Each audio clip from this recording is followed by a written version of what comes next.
How do you tell your avoidant partner that they are avoidant, or how do you introduce them to attachment theory? This is the question of all questions because normally, once we find out about attachment theory, we don't get to a point where we're like, okay, let me go find better. No, now that anxious attachment is playing out and we don't want to find better. We want to fix what we already got. So the question I get is, how do I tell my avoidant partner that they are avoidant? And that is the question that I am answering in full detail today. If you are new here, my name is Megan. I am the Conscious Love Coach, and I am here to help you turn your heartbreak into the best glow up you have ever had. And today, we're not talking about heartbreak, or maybe we are talking about heartbreak. We're talking about ongoing heartbreak. So, you have just discovered attachment theory and you are not ready to move on from your avoidant ex. Instead, you want to try to see if you can fix the relationship, which I totally get. Now, I first want to preface before we even get into this video that in wanting to fix the avoidant or show them attachment theory, understand that that is you perpetuating your own insecure attachment style. It is natural for the anxiously attached person to want to be the people pleaser or the fixer upper in relationships, and introducing them to attachment theory does nothing but fall into the anxious attachment. Why? Because you are hoping that they are going to get it together for the sake of the outlook or the outcome of you all's relationship. So now that I got that disclaimer out of the way, let's go ahead and jump into it. So you have a partner, you're not ready to walk away from them, but you do want them to understand what attachment theory is. Now, if you have dealt with an avoidant intimately, then you know that there is no real way to approach anything that is concerning matters of the heart because you never really know what is going to set them off. So, first, I want to explain to you kind of the way that avoidants are thinking, because once you understand their emotional landscape, then everything else I say after that is going to make sense on how to use these different techniques according to your own specific situation. So, the very first thing to understand when dealing with an avoidant partner is to know that they are not broken. They are protected. They are not cold. They are detached. I guess that could kind of mean the same thing. No, it doesn't mean the same thing. They're not cold, they are detached. Meaning, if they became attached, then they would be just as warm as anyone else. That is number one when dealing with an avoidant. So, as you approach this conversation, you have to understand that they are just guarded. In childhood, avoidant attachment style is created because that was the way that they had to respond to feelings or matters of the heart in an attempt to protect themselves. They grew up in a household where if they expressed any type of vulnerability, then it was not met with a loving ear or a loving shoulder of support. Instead, it could have been met with rejection, tormenting, shame, or even they could have even been made to feel guilty for feeling these feelings. So, just like how we have our physical defenses, where if we see a hot stove and we put our hand to it, we don't have to think about removing our hand from it, we just automatically do it. Well, we have those same emotional defenses. So, when we think about these insecure attachment styles, they are emotional defenses. They are operating from our stress center and not from the part of our brain that holds all of our rational thought, our prefrontal cortex. So, for avoidance, their stress response to matters of the heart is to immediately detach and disassociate. Now, understand that when we talk about the detachment, that is just the behavior associated with the feelings. We aren't even talking about what their internal processes are or what their internal thoughts are. We're only talking about what we see them doing. So when you think about approaching an avoidant regarding their attachment style, You want to focus less on what they are doing and more so on what they may be feeling or what they may be thinking. So, as a child, let me just paint the picture. As a child, you are feeling a very big emotion like love, or let me rephrase that. You're feeling a very big emotion like fear. You're scared of something. You go to your parents because you want your parents to help you feel better. Maybe the monsters are in your bed, under your bed, or in your closet. And instead of your parents helping you through those feelings, they question, what are you afraid for? Monsters aren't even real. Or you got to suck it up. Big boys don't cry, or big girls don't cry.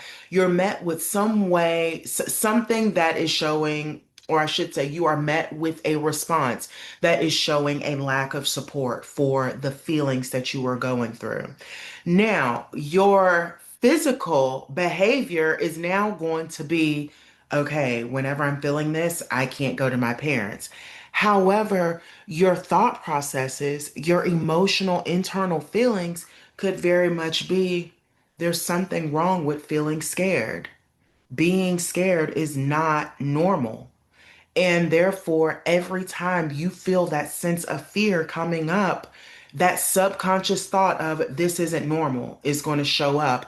And then there is a reaction to it. Now, for avoidance, that reaction is to step away from the relationship. But for anxiously attached people, that reaction is to cling even harder. So I think that that is one of the most important points to keep in mind whenever you are approaching this topic is that their thought process is already that there is something wrong with me, that there is something wrong with these feelings that I am feeling. So if you come into it with accusatory language, or like you're trying to fix them, then you're going to get some pushback because you're reaffirming their deepest fears. And that deep fear is there's something wrong with me. So now that we got that out of the way, how do we introduce attachment theory? You want to introduce it as something that you just stumbled upon that you related to. You want to normalize it. You don't want to make it seem as if you are I notice that you are always detached whenever we start to get close, or I notice that whenever I bring up this, you always like that is very accusatory language.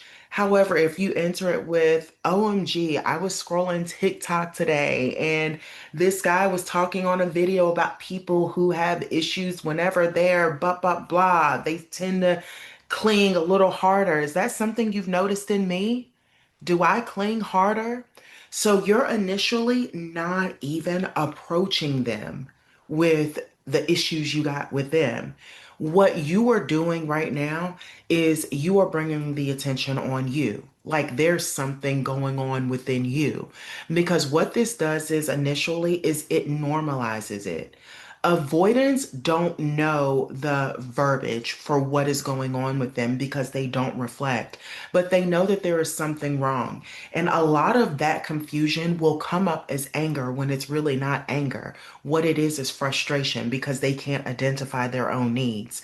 So, the very first thing you want to do is normalize the fact that it's not just that them not being able to identify their own needs. Many people cannot identify their own needs. And the many people that can identify their own needs, starting with their partner. So when you start out a conversation and you are mentioning some things that you picked up that you resonated with within your own behavior, then it opens up the door. It kind of softens the surface. That's not a saying, but we're going to make it one today. It softens the surface of, allowing, or I should say, softens the entry. The entry for the avoidant to start to uncover some of their own feelings. That is one of that is one of the most major issues when it comes to healing the avoidant attachment style. It is the normalizing the feelings that they are feeling. Now, I want to make this very clear. Normalizing it does not excuse it and it does not make it okay. All it does is state that they ain't the only ones going through it. So you want to normalize it, but we are not excusing it. And it is imperative that you understand the difference. So you are having the conversation with them. You have just introduced your own journey. I've noticed that sometimes whenever I'm getting too close to people, I tend to lose myself. Have you noticed that about me and our own relationship? And then they will give their own input. Now, this is where it can kind of go left if you aren't careful. After they give their input about what their experience is with you in the relationship, do not assume that they have the same issues. Don't contribute. Yeah, I've noticed that in you too, because the moment you do that, you've just undone all of the gentle parenting techniques I just gave you. So you do not want to assume that they are having the same struggles, even if their struggles are clear as day to you. You're not assuming. Instead, what you are doing is asking. And when you ask, you are going to want to use very simple terms. This, okay, I know this sounds like I'm talking to someone who might be like a little behind the eight ball, but that's kind of what it is when you're dealing with avoidance. They don't have the emotional capacity or the emotional wherewithal to take in the verbiage of emotionally unaware and avoidant and attachment theory and listen, they don't want all of those terms. Those terms are going to be like sensory overload, and it's going to make them feel even worse because then it's going to make them realize just how unemotionally educated they are. So, we're not assuming, we are asking questions. The question being, have you noticed that when you're in a relationship, you start to feel smothered? Or have you noticed that sometimes you feel uncomfortable when we get a little too close? You notice how I didn't mention anything about emotional availability or anything really emotional? Like, let's just can the word emotional whenever we're speaking with avoidance. You want to keep it very simple. So you ask them the questions, allow them time to answer. Even if the answer isn't what you wanted to hear, or even if the answer is a no, I haven't heard that at all. Allow them to answer. Now, as a sidebar, what do you do when they say, no, I don't relate with anything like that at all? What do you do? Well, you drop it. That's the easiest way that I can tell you that you are with someone that is incompatible with you because you now have someone who is not even willing to take even a second to reflect. So you have an avoidant, you mentioned this, they don't give you anything in return, you drop that conversation. Now, I'm not saying it has to be dropped for forever, but it definitely has to be dropped now. Because when you bring up a question like that and there is an immediate shutdown, that is them basically telling you, this is where I draw the line. Remember, avoidants don't know how to communicate their needs because 9 times out of 10, they can't even identify it. So when an avoidant shuts down a conversation like that, that is them not being able to identify the fact that they are uncomfortable. So instead, their uncomfort is playing out through emotional detachment. So now on the opposite end, let's say that they do give you a little something. Maybe they're not giving you a full reflective moment, but they do say, yeah, or I don't know, I guess, anything. If they give you anything other than a complete shutdown, and then you can go into whatever you feel is the most gentle method for you to introduce it. But when it comes to avoidance, it is all about you being in touch with what they are feeling because they are not in touch with what they are feeling. And I know that this sounds like a lot of work, but if you really stop and think about it, as an anxiously attached person, The anxious attachment developed through you having to continuously scan the room for other people's emotional feelings. You know, you were constantly on high alert to see if someone was off or if they were good or if they were bad. That is how this anxious attachment was created. So when you get with these avoidantly attached people, it perpetuates your own anxiousness. It perpetuates your own anxiousness because this is what you are used to. So, you're going to have to pay attention to the way the avoidant is responding to this conversation, because the way that the avoidant is responding to this conversation is going to tell you everything you need to know about how far the conversation can go, and also really, I hate to say it, but kind of how far you all's relationship can go. Because the reality is that you can't have a healthy relationship with an avoidant person without sacrificing some of your own relational needs. And that's a really horrible hell to live in. The people that we choose to be in connection with, close connection with, relationships, they account for more than 90% of our overall emotional well being.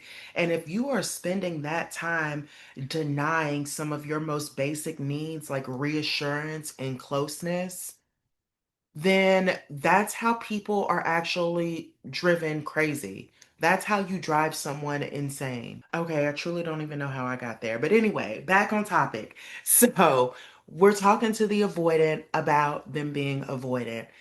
This is what I have for you. Number one, we are approaching them not in an accusatory way, but more so in putting the blame on you. Not the blame, but the focus on you. You know?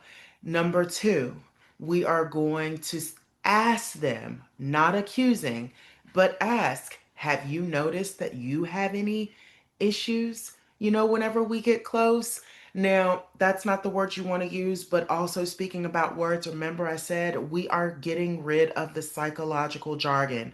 Like, do not use the big words, emotional availability, attachment theory. Like, just don't do it, okay? It's just going to agitate the avoidant.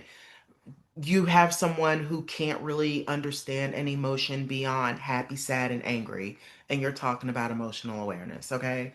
So just keep it simple in terms of words, and then you go in and you offer, you know, the fact that actually everyone falls under a different attachment style and it's based upon our childhood and yada, yada, yada, you know, whatever thing you have going on. So, things to avoid when you are having this conversation with an avoidant.